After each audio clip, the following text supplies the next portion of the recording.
तो इतने आपने लंबे जैसे समय एक का। कहा कि कुछ लोग अपने नर्वस सिस्टम को बहुत कमजोर बना लेते हाँ जी। हैं, जैसे न्यूट्रिशन नहीं ले रहे, तो आप कह रहे हैं कि केमिकल इम्बैलेंस होने से भी ऐसा होता है कि आपका नर्वस सिस्टम वीक है, तो आपकी जो रिएक्शन है वो ज्यादा होंगे, बिल्कुल। आप इमोशनली स्ट्रांग कम होंगे।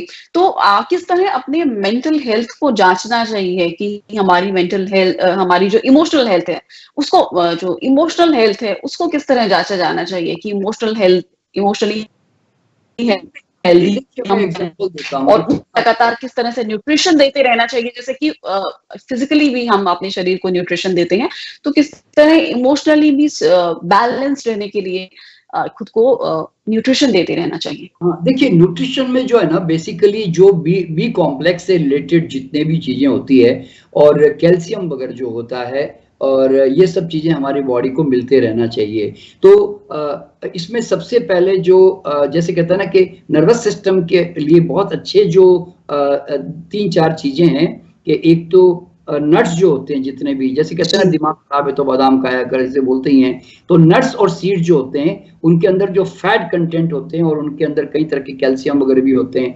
तो नट्स और सीड्स का थोड़ा उपयोग करते रहने से हमारी नर्वस सिस्टम की स्ट्रेंथ जो है काफी बेटर हो जाती है। और दूसरा जो है हमारा स्प्राउट्स जो होते हैं उसमें भी बी कॉम्प्लेक्स काफी डेवलप हो जाते हैं जब वो स्प्राउटिंग हो जाती है। और तीसरा जो है होल ग्रेन जितने भी होते हैं ना जी। जो फाइब्रस होते हैं, तो फाइब्रस फूड जो है ना they are rich in B complex elements, minerals में। तो आप इसलिए जो लोग होल ग्रेन इस्तेमाल करते हैं, देखिए एक आदमी व्हाइट चावल खाता है और एक आदमी ब्राउन राइस खाता है, एक आदमी मैदे की रोटी खाता है और एक आदमी जो है दलिया और होल ग्रेन खाता है, तो उसका बहुत बड़ा डिफरेंस पड़ जाता है।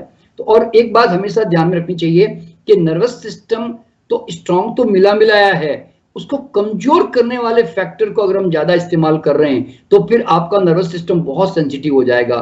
जैसे इसमें रोल प्ले करते हैं मैदा, चीनी और रिफाइंड प्रोसेस्ड ऑयल्स वगैरह।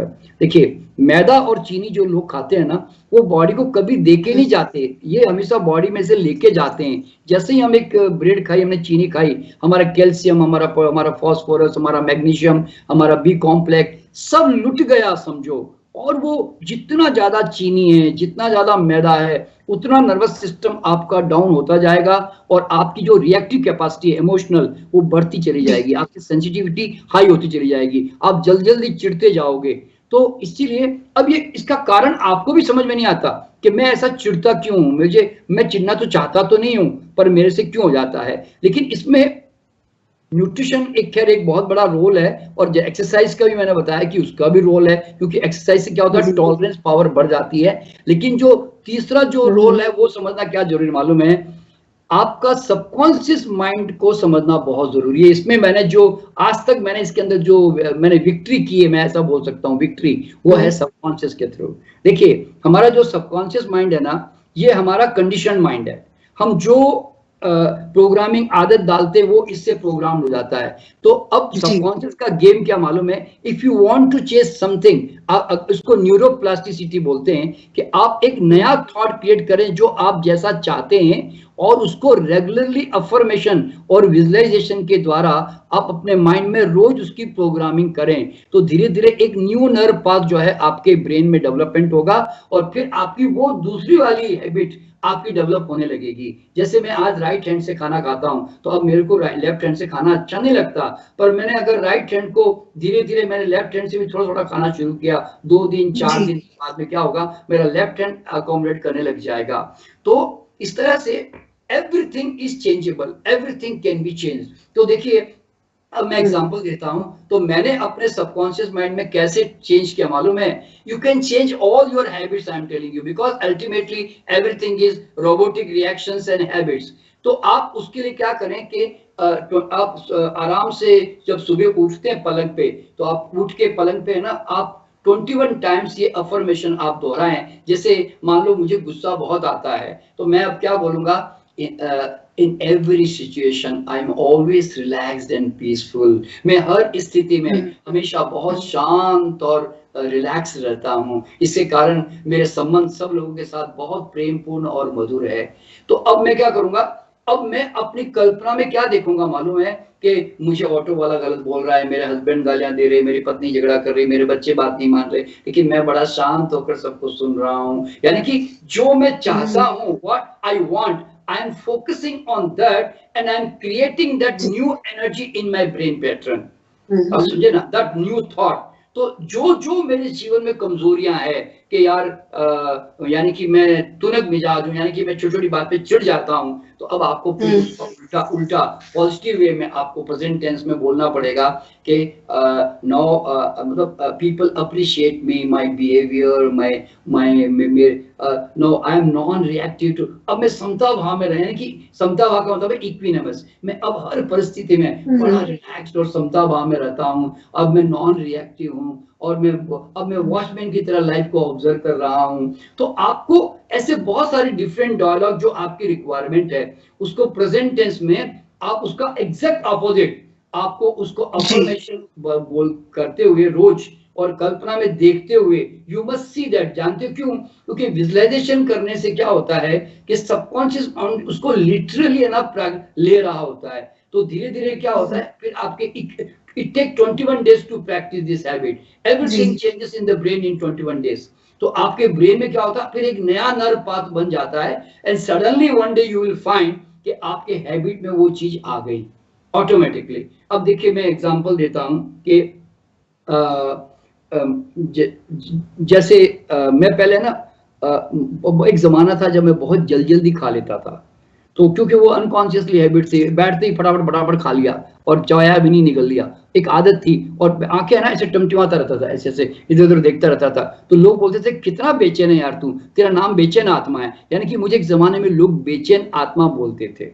तो फिर मैंने जब ये सब साइंस समझा, मैंने भी जब ये साइंस समझा, अब मैं सिखाता भी हूँ, तो फिर मैंने अपने आप को रिवर्स कह के सोच करना शुरू किया कि अब मैं बहुत आराम से बड़ा रिलैक्स होकर फोकस होकर भोजन करता हूँ और हर निवाले को ध्यान पूर्वक खाता हूँ और अच्छी तरह चबा के खाता हूँ। तो ऐसा करके मैंने ऐसे अपने आप को बोलना मतलब कहना शुरू किया, विजुअलाइजेशन में देखना शुरू किया।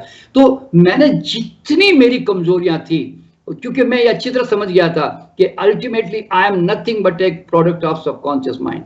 तो फिर मैंने क्या किया, अपने सारे सबकॉन्शियस माइंड में जो जो मुझे चाहिए था कि मैं जानता हूं कि मेरी पत्नी मतलब चिड़ेगी तो मुझे गुस्सा आएगा, या मेरा बच्चा मेरी बात नहीं मानेगा तो मुझे गुस्सा आएगा, मेरा नौकर बात नहीं मानेगा तो मेरा दिमाग खराब होगा, तो मैं क्या करूंगा, मैं क्या सारा दिन ऐसे ही करता रहूं।